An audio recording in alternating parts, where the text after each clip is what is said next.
Donc Frenkie de Jong, il reviendra avec une certaine, je dirais pas une certaine pression, parce que voilà, vu son salaire, tout ça, tu peux pas te passer de lui. C'est un joueur important, tu es censé le faire jouer au bout d'un moment, de toute façon, il jouera, d'accord? Je suis pas en train de vous dire là que Casado a pris la place de Frenkie de Jong, ça y est, non. Mais lorsque Frenkie de Jong va revenir, va falloir qu'il soit au diapason, en fait, parce qu'il y a une sorte d'équilibre qui est en train de se trouver avec ces joueurs-là, qui n'étaient pas prévus de base pour le début de saison, avant la pré-saison. Qui voyait Casado titulaire contre une équipe comme Girone? Personne. Et Hansi Flick fait confiance au gamin et lui rend cette confiance-là. Donc franchement, beaucoup de respect par rapport à ce que Hansi Flick réalise, parce qu'encore une fois, il y a beaucoup d'imprévus, il y a un effectif assez borderline. C'est pas comme si voilà, tu as une pléiade de joueurs que tu peux essayer. Non, il vient, il fait avec les moyens du bord, il se plaint pas, il dit rien, et ça marche. Moi, lorsque je voyais ce début de match face à Girone, je vous jure, les amis, que je ne reconnaissais pas le Barça. Je ne reconnaissais pas non plus Girone parce que, encore une fois, c'est une équipe qui aime avoir le ballon, qui aime sortir de derrière, mais le Barça leur roulait dessus. Le pressing était intense.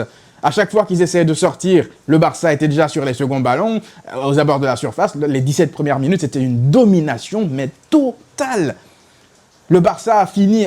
Je parlais rapidement d'Alejandro Balde parce que il fait un bon match dans l'ensemble. Il fait un bon match dans les appels. Je l'ai trouvé assez intéressant. Il a progressé, je trouve, dans ce domaine-là. Il demande le ballon dans la profondeur. Mais s'il branche son cerveau un minimum ce soir, Alejandro Balde, il ressort avec au moins 3 passes décisives, en fait. Au bout d'un moment, il arrive dans la surface de réparation. Il préfère tirer en force, alors qu'il y a 3 joueurs qui sont en retrait, là, qui attendent le ballon.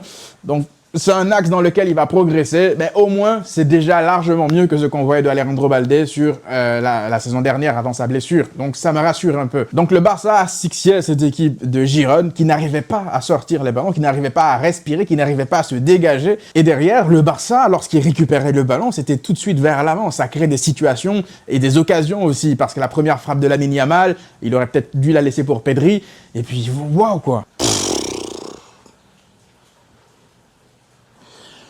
Je pense qu'il va falloir du temps encore pour m'habituer en fait à ce nouveau rythme-là que le Barça impose. Mais moi, au-delà du score, au-delà de la manière, encore une fois, c'est cette sensation, ce sentiment de supériorité que le Barça avait avant l'ouverture du score, après le 2-0 aussi, ce sentiment de supériorité, là, de marcher sur son adversaire, que ce soit dans l'intensité, dans le côté athlétique, dans le côté technique, dans le côté physique, sur tous les domaines du jeu, le Barça était au-dessus. Et pas au-dessus, genre d'une marge minime, parce que vous allez voir les tirs de Girone dans les statistiques, vous allez vous dire « Ah ouais, ils ont quand même eu des tirs. » Mais c'est des tirs de désespoir, en fait. Le Barça était en contrôle total. Ils accéléraient lorsqu'ils voulaient, ils baissaient le rythme lorsqu'ils voulaient.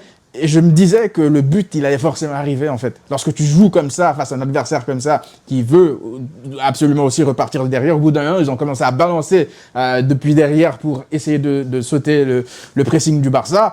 Ça ne marchait pas, en fait, parce que la profondeur aussi était bien gérée.